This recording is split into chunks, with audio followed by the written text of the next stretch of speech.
Hello friends, UCI digital UP exams के इस platform पर आपका हार्दिक स्वागत है। और आपका जो एंशिएंट हिस्ट्री चल रहा था, बस वो अपने अंतिम समय पर है, ये मान लीजिए। उसका अलग सेकंड लास्ट लेक्चर होगा, ठीक है। आपका एंशिएंट का सेकंड लास्ट लेक्चर है आपका, जिसमें आपका राजपूत काल चल रहा है। राजपूत काल का एक आपका लेक्चर हो भी गया, फर्स्ट लेक्चर। सेकंड लेक्चर है, उसके बारे में जानेंगे। उसके पहले देख लेते हैं पैट का जो शेड्यूल चल रहा है बेटा। पैट का जो शेड्यूल चल रहा है उसमें कौन से टीचर के द्वारा कौन सी क्लासेस चलाई जा रही हैं, ये आपको पहले से बता दिया गया है। ये आपका पूरा शेड्यूल है, ठीक है। इसके बाद अगर आप यूसीआई के किसी भी सोशल मीडिया प्लेटफॉर्म से जुड़ना चाहते हैं, यूसीआई के किसी भी सोशल मीडिया प्लेटफॉर्म से जुड़ना चाहते हैं, जैसे टेलीग्राम, इंस्टाग्राम और फेसबुक, टेलीग्राम, इंस्टाग्राम और फेसबुक, उसको आप ज्वाइन कर सकते हैं। इसकी डिस्क्रिप्शन में लिंक मिल जाएगी यूट्यूब पर ही, ठीक है। अगर आप बेटा कोई भी एक कोर्स परचेज करना चाहते हैं, उसके लिए अगर आप हमारे दो ऐप्स हैं, यूसीआई के दो ऐप्स हैं, रेविंग लर्निंग कैंपस, सेकंड है काबिल ऐप। और इसको आप किसके गूगल प्ले स्टोर के द्वारा डाउनलोड कर सकते हैं। गूगल प्ले स्टोर के द्वारा इसे डाउनलोड कर सकते हैं, ठीक है बेटा। अगर आप ल्यूसेंट का कोई भी कोर्स परचेज करना चाहते हैं, ये आपको हिंदी में मिल जाएगा और इसकी जो फ़ी रहेगी मात्र 199 रुपये रहेगी। इसमें आपको प्रत्येक सब्जेक्ट के लिए, जैसे रीजनिंग है, फिजिक्स है, अरिथमेटिक है और जीएस है, इसका फुल सॉल्यूशन रिकॉर्डेड वीडियो मिल जाएगा मात्र 199 रुपये में। इसकी वैलिडिटी 6 मंथ के लिए रहेगी। इसमें कॉन्सेप्ट्स, एक्सरसाइजेस ये सारी आपकी कंप्लीट करवा दिए जाएंगे, ठीक है बेटा। अगर आपको एनडीए का 6 मंथ का कोर्स परचेज करना है, एनडीए का 6 मंथ का कोर्स परचेज करना है, तो इसकी फ़ीस जो है वो 3000 रहेगी। और ये 6 मंथ के लिए वैलिड रहेगी। कॉन्सेप्ट्स होंगे, एक्सरसाइजेज होंगे, डाउट क्लियरेंस होंगे, 600+ घंटे के रिकॉर्डेड वीडियो आपको दिए जाएंगे इसके अंतर्गत, ठीक है। अगर आप इसको लिए 1 ईयर का कोर्स परचेज करना चाहते हैं, एनडीए का 1 ईयर का कोर्स परचेज करना चाहते हैं, तो इसके लिए 6 मंथ के ऑनलाइन सब्सक्रिप्शन होंगे, कॉन्सेप्ट्स होंगे, एक्सरसाइजेज होंगे और डाउट क्लियरिंग होंगे, ठीक है। इंडिविजुअल मेंटरशिप के साथ और 600+ घंटे के रिकॉर्डेड वीडियो मिलेंगे। इसकी जो फ़ी रहेगी लगभग 5000 रुपये रहेगी, ठीक है। 5000 इसकी जो फ़ी रहेगी वो उसकी फ़ी रहेगी 5000, ठीक है। आज उत्तर भारत राजपूत काल का जो है बेटा आपका वो पार्ट 2 है, इसके क्वेश्चंस करा देते हैं। और आपका पार्ट 3 आ गया, लास्ट पार्ट होगा किसका, आपका ये होगा आपका राजपूत काल का या एंशिएंट हिस्ट्री का भी लास्ट पार्ट होगा, ठीक है। तो पहला क्वेश्चन है, किसने सोमपुर महाविहार का निर्माण कराया था? कुमारगुप्त ने, हर्ष ने, धर्मपाल ने, विजय सेन ने। किसने कराया था बताइए? कुमारगुप्त ने, हर्ष ने, धर्मपाल ने या विजय सेन ने। किसने सोमपुर महाविहार का निर्माण कराया था? तो इसका आंसर हो जाएगा किसने? इसका आंसर धर्मपाल ने इसका निर्माण कराया था। किसका कराया था? ये कराया था सोमपुर महाविहार का निर्माण कराया था, ठीक है। नेक्स्ट क्वेश्चन, भुवनेश्वर तथा पुरी के मंदिर किस शैली से निर्मित हैं? भुवनेश्वर तथा पुरी के मंदिर किस शैली से निर्मित हैं? नागर शैली से, द्रविड़ शैली से, बेसर शैली से, इनमें से कोई नहीं। भुवनेश्वर तथा जो पुरी के मंदिर हैं, भुवनेश्वर तथा पुरी के मंदिर किस शैली में बने हुए हैं? तो आप बता सकते हैं इनके जो मंदिर है बेटा, ये नागर शैली में बने हुए हैं। किस शैली में बने हुए हैं? नागर शैली में बने हुए हैं। नागर शैली में भुवनेश्वर तथा पुरी के मंदिर बने हुए हैं, ठीक है। नेक्स्ट क्वेश्चन है, राजवंश जो कन्नौज पर आधिपत्य स्थापित करने में त्रिकोणीय संघर्ष में उलझे हुए थे, वे थे चोल, पाल, प्रतिहार या राष्ट्रकूट? चोल, पाल, प्रतिहार या राष्ट्रकूट, कौन से थे बताइए? इनमें कौन से थे बताइए? इन चारों में आपको बताना है। तो इसका आंसर हो जाएगा 2, 3 एवं 4 नंबर, मतलब पाल, प्रतिहार और राष्ट्रकूट। पाल, प्रतिहार और राष्ट्रकूट थे बेटा, ठीक है। नेक्स्ट क्वेश्चन हो जाएगा, भारत में प्रथम आक्रमणकारी कौन था? भारत में प्रथम आक्रमणकारी किसने किया था? कुतुबुद्दीन ऐबक ने, महमूद गजनवी ने, मोहम्मद बिन कासिम ने या मोहम्मद गौरी ने? बताइए। तो बेटा मोहम्मद बिन कासिम 712 ईस्वी में आक्रमण किया था। और इसने राजा ताहिर के खिलाफ सिंध के जो राजा थे, राजा ताहिर, इनके खिलाफ आक्रमण किया था। राजा ताहिर के खिलाफ आक्रमण किया था किसने? मोहम्मद बिन कासिम ने किया था, ठीक है। कब? 712 में। जगन्नाथ मंदिर किस राज्य में है? जगन्नाथ मंदिर किस राज्य में है? बंगाल में, उड़ीसा में, केरल में या उत्तर प्रदेश में? बताइए। तो जगन्नाथ मंदिर उड़ीसा में है। कहाँ पर बेटा? जगन्नाथ मंदिर ये आपका उड़ीसा में नेक्स्ट क्वेश्चन है, पुरी में स्थित कोणार्क के विशाल सूर्यदेव के मंदिर के निर्माता थे। पुरी में स्थित कोणार्क के विशाल सूर्यदेव मंदिर के निर्माता कौन थे बताइए। पुरी में जो स्थित कोणार्क के विशालतम सूर्यदेव मंदिर है, इसके निर्माता कौन थे? नरसिंह फर्स्ट, कपिलेंद्र, पुरुषोत्तम या चोडगंग बताइए। पुरी में स्थित कोणार्क के विशाल सूर्यदेव मंदिर के निर्माता कौन थे? तो इसके निर्माता थे नरसिंह प्रथम। कौन थे बेटा? इसके निर्माता थे नरसिंह प्रथम। कौन थे? इसके निर्माता थे नरसिंह प्रथम निर्माता थे। ठीक है। नेक्स्ट क्वेश्चन, अजय पाल संस्थापक थे। अजय पाल किसके संस्थापक थे बताइए। अजय पाल जो है अलवर के, भरतपुर के, अजमेर के या चित्तौड़गढ़ के। अजय पाल के बारे में बात कर रहे हैं। अजय पाल किसके संस्थापक थे? तो अजय पाल अजमेर के संस्थापक थे। किसके संस्थापक थे? अजमेर के संस्थापक अजय पाल थे। ठीक है। नेक्स्ट क्वेश्चन, निम्नलिखित में से कन्नौज कविराज के नाम से विख्यात था। कन्नौज निम्नलिखित में से कौन कविराज के नाम निम्नलिखित में कौन कविराज के नाम से विख्यात कौन था? भोज परमार, सिंधुराज, मिहिरभोज या भूज बताइए। इनमें से कौन सा जो था वो आपका कविराज के नाम से विख्यात था? तो उसका आंसर हो जाएगा भोज परमार। इसका नाम क्या आ जाएगा? इसका नाम आ जाएगा भोज परमार। नेक्स्ट क्वेश्चन, भोज परमार द्वारा रचित पुस्तक है। भोज परमार द्वारा रचित पुस्तकें हैं सम्रांगण सूत्रधार, सरस्वती कंठाभरण, योग सूत्रवृत्ति, आयुर्वेद सर्वस्व बताइए। भोज परमार द्वारा रचित पुस्तकें हैं कौन सी हैं? सम्रांगण सूत्रधार, सरस्वती कंठाभरण, योग सूत्रवृत्ति या आयुर्वेद सर्वस्व बताइए कौन सी हैं? तो इसका 1 2 3 4 मतलब इसकी चारों जो पुस्तकें हैं, इसमें इसकी जो चारों पुस्तकें हैं भोज परमार द्वारा रचित है। कौन? सम्रांगण सूत्रधार, सरस्वती कंठाभरण, योग सूत्रवृत्ति, आयुर्वेद सर्वस्व। ठीक है। सम्रांगण सूत्रधार का विषय है जो सम्रांगण सूत्रधार ये आपकी पुस्तक है। सम्रांगण सूत्रधार आपकी जो पुस्तक है ये इसका विषय क्या है? इसका विषय है आपका क्या? स्थापत्य शास्त्र। इसका शासक क्या है? इसका है स्थापत्य शास्त्र। क्या बेटा? इसका है आपका स्थापत्य शास्त्र है। ठीक है। नेक्स्ट क्वेश्चन है, उसकी मृत्यु से धारा नगरी विद्या और विद्वान तीनों ही निराश्रित हो गए। अधधारा, निराधारा, निरालवा, सरस्वती, पंडिता, खंडिता, सर्वे, भोजराजे, दिवगंते। यह उक्ति किस शासक के संबंध में है कि उसकी मृत्यु के से धारा नगरी विद्या और विद्वान तीनों ही निराश्रित हो गए थे। तीनों जैसे लिखा गया है इसमें, अधधारा, निराधारा, निरालवा, सरस्वती, पंडिता, खंडिता, सर्वे, भोजराजे, दिवंगत। ठीक है।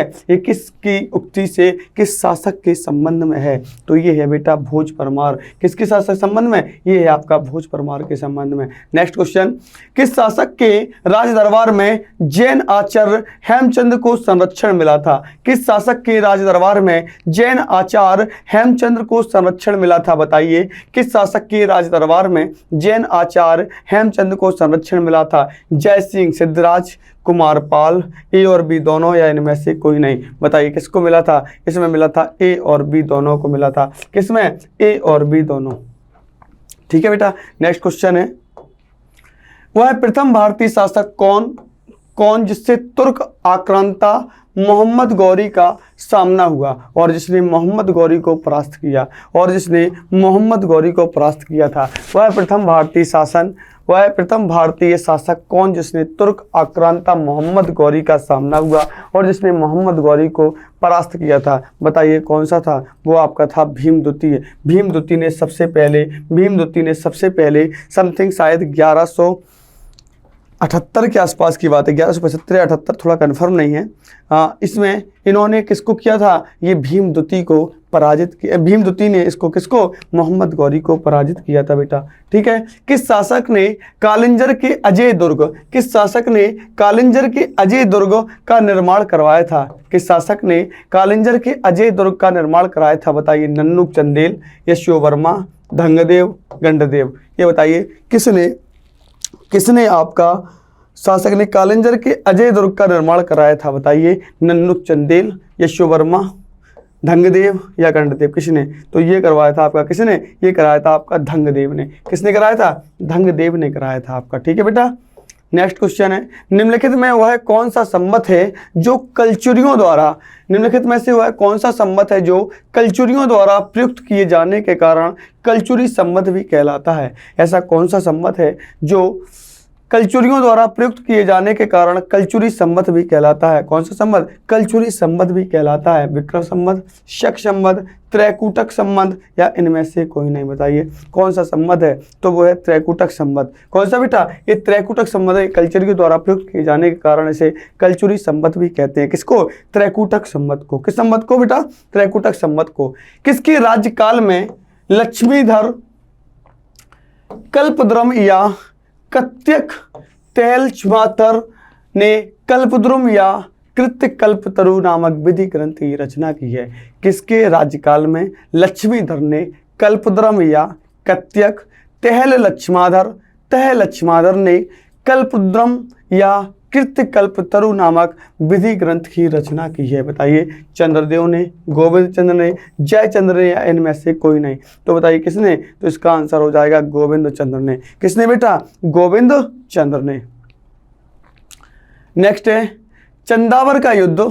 चंदावर का युद्ध 1194 ईस्वी में किसके मध्य हुआ था? चंदावर का युद्ध 1194 ईस्वी में किसके समय हुआ था? पृथ्वीराज तृतीय एवं मोहम्मद गौरी के बीच, भीम द्वितीय एवं मोहम्मद गौरी के बीच, जयचंद एवं मोहम्मद गौरी के बीच या इनमें से कोई नहीं? तो बेटा जो चंदावर युद्ध हुआ था ये जयचंद एवं मोहम्मद गौरी के बीच हुआ था। किसके? जयचंद एवं मोहम्मद गौरी के बीच हुआ था। ठीक है बेटा।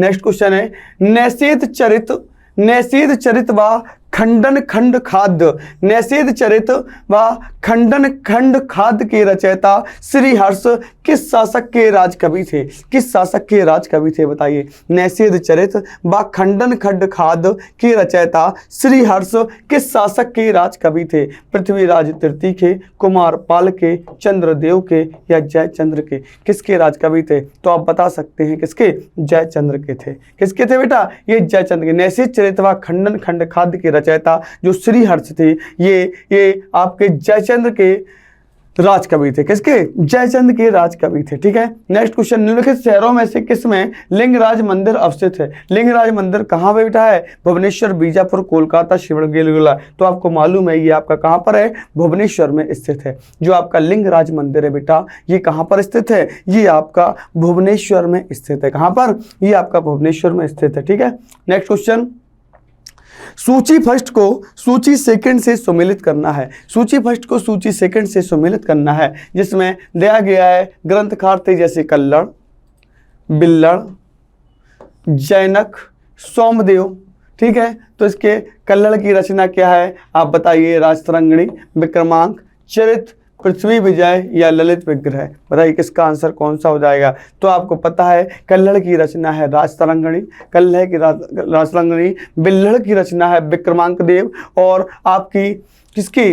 जैनक की रचना है पृथ्वी विजय और सोमदेव की रचना है ललित विग्रह। सोमदेव की रचना क्या बेटा? ललित विग्रह। ये आपका ऑप्शन नंबर ए सही हो जाएगा। ठीक है। नेक्स्ट क्वेश्चन है, किस पर स्वामित्व के लिए पाल प्रतिहार व राष्ट्रकूट के बीच त्रिपक्षीय संघर्ष हुआ था? किस पर स्वामित्व के लिए पाल प्रतिहार व राष्ट्रकूट के बीच त्रिपक्षीय संघर्ष हुआ था? पाटलिपुत्र, कन्नौज, दिल्ली, इनमें से कोई नहीं? बताइए किस पर स्वामित्व के लिए पाल प्रतिहार व राष्ट्रकूट के बीच त्रिपक्षीय संघर्ष हुआ था? तो बताइए किसके बीच हुआ था? तो ये हुआ था कन्नौज में। कहाँ पर? ये हुआ था कन्नौज के लिए ये भाई संघर्ष हुआ था, त्रिपक्षीय संघर्ष हुआ था। ठीक है। नेक्स्ट क्वेश्चन, त्रिपक्षीय संघर्ष की पहल किसने की थी? जो त्रिपक्षीय संघर्ष कन्नौज के लिए हुआ था इसकी जो पहल थी बेटा वो किसके द्वारा की गई थी? बताइए। त्रिपक्षीय संघर्ष था इसकी जो पहल थी वो किसके द्वारा? वत्सराज, धर्मपाल, ध्रुव या नागभट्ट द्वितीय के द्वारा? किसके द्वारा इसकी जो है पहल की गई थी?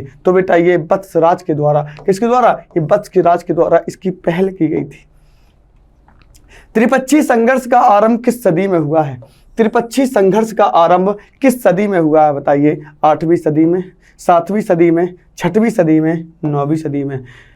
8वीं सदी में, 7वीं सदी में, 6ठी सदी में और 9वीं सदी में त्रिपक्षीय संघर्ष का आरंभ किस सदी में हुआ है? तो आप बता सकते हैं 8वीं सदी में। 8वीं सदी में ये आपका त्रिपक्षीय संघर्ष का आरंभ स्टार्ट हो गया था। ठीक है, त्रिपक्षीय संघर्ष का आरंभ और अंत किस राजवंश ने किया है? त्रिपक्षीय जो संघर्ष चल रहा था कन्नौज में, और इसका आरंभ और अंत किस राजवंश ने किया? बताइए। पाल, प्रतिहार, राष्ट्रकूट या इनमें से कोई नहीं। तो इसका प्रतिहार राजवंश ने इसका अंत किया था। प्रतिहार राजवंश ने इस संघर्ष का आरंभ और अंत किया था। किसने?